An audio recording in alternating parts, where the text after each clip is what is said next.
নওগাঁর আত্রাই উপজেলায় তান্ত্রিকের নির্দেশে নওগাঁয় বেহুলা লক্ষিন্দার গানের আয়োজন করে সাপের ছোবলে যুবকের মৃত্যু হয়েছে। তান্ত্রিক চিকিৎসার নামে বিষধর গোখরো সাপ দিয়ে দংশন করিয়ে জয়কুমার দেবনাথ নামে এক যুবক মারা যান। বৃহস্পতিবার দিবাগত রাতে উপজেলার তিলাবদুরি গ্রামে এ চাঞ্চল্যকর ঘটনা ঘটে। জয়কুমার দেবনাথের দীর্ঘদিনের অসুস্থতা দূর করতে ত্রান্তিকদের এই আয়োজন। ১ জানুয়ারি থেকে তিলাবদুরি সর্বজনীন মন্দিরে ৭০,০০০ টাকার বিনিময়ে ২ দিনের বেহুলা লক্ষিন্দারের গানের আসর বসে। অনুষ্ঠানের দ্বিতীয় দিনে রাত ২টার দিকে ত্রান্তিকরা জনসম্মুখে চিকিৎসার অংশ হিসেবে জয়কে জ্যান্ত গোখরো ও দুধরাজ সাপ দিয়ে কয়েকবার দংশন করান। এর কিছুক্ষণ পরেই জয়ের শারীরিক অবস্থার অবনতি ঘটে এবং তিনি ঘটনাস্থল থেকে বাড়ি ফিরেই মারা যান। প্রত্যক্ষদর্শীরা জানান, গানের আসরে শত শত মানুষের সামনে এই ভয়াবহ কর্মকাণ্ড চালানো হয়।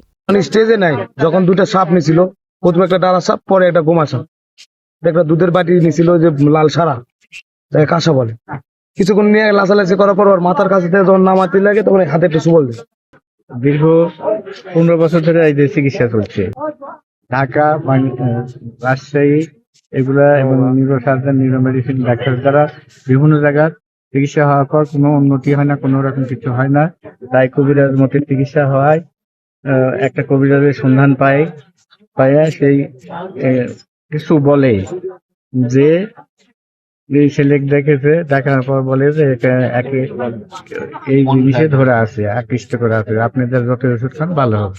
আত্রাই উপজেলা স্বাস্থ্য ও পরিবার পরিকল্পনা কর্মকর্তা জানান, ত্রান্তিকদের এই চিকিৎসার কোনো বৈজ্ঞানিক ভিত্তি নেই। সাপে কামড়ানো রোগীকে দ্রুত হাসপাতালে নিলে হয়তো তাকে বাঁচানো সম্ভব হতো। মৃত্যুবরণ করেছেন, যা আমাদের জন্য খুবই একটা সতর্ক এবং অ্যালার্মিং সাইন দেশের জন্য। আমি অনুরোধ করব, আপনাদের সাংবাদিক মাধ্যমে বিভিন্ন মহলের কাছে অনুরোধ করব এবং সমাজের কাছে, আত্রাই উপজেলা স্বাস্থ্য কমপ্লেক্স এবং আত্রাই উপজেলা যাদের জনগণ আছেন, তারা যেন এই ধরনের কোনো বিভ্রান্তিমূলক কর্মকাণ্ডে জড়িয়ে না পড়েন এবং আমাদের স্বাস্থ্য খাতে যেটি ব্যবস্থা রয়েছে, আপনার সাপের দংশনের চিকিৎসা রয়েছে, সেক্ষেত্রে আপনার দ্রুত আমাদের নিকটস্থ যে উপজেলা স্বাস্থ্য কমপ্লেক্স রয়েছেন আমার অধীনে, সেখানে আপনারা তাদের নিয়ে আসবেন। আমরা তাড়াতাড়ি অতি দ্রুত চিকিৎসা দেওয়ার ব্যবস্থা করব এবং তারপর যদি রোগীর অবস্থা সংকটাপন্ন হয়ে থাকে, সেখানে আমরা নওগাঁ জেলা মেডিকেল কলেজ হসপিটালেও সরাসরি রেফার করতে পারবো। খবর পেয়ে আত্রাই থানা পুলিশ শুক্রবার লাশটি উদ্ধার করে থানায় নিয়ে যায়। পুলিশ জানায়, তদন্ত করে দোষীদের বিরুদ্ধে ব্যবস্থা নেওয়া হবে। ভাই, ওই ঘটনায় ওটার কি এজাহার কমপ্লিট হয়েছে? কোনটার? ওই যে তিলাবদুরের সাপে কেটে যে মারা গেল, যে ওরা তো সকালেই দিয়ে গেছে। সকালে ওরা তো সকালেই দিয়ে গেছে কমপ্লিট করে।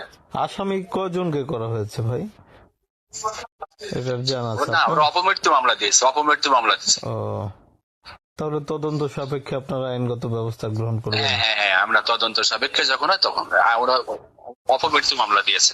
গ্রামবাসীর দাবি, সাধারণ মানুষকে বিভ্রান্ত করে এমন মৃত্যু যেন আর না হয়। দোষীদের কঠোর শাস্তির দাবি তাদের।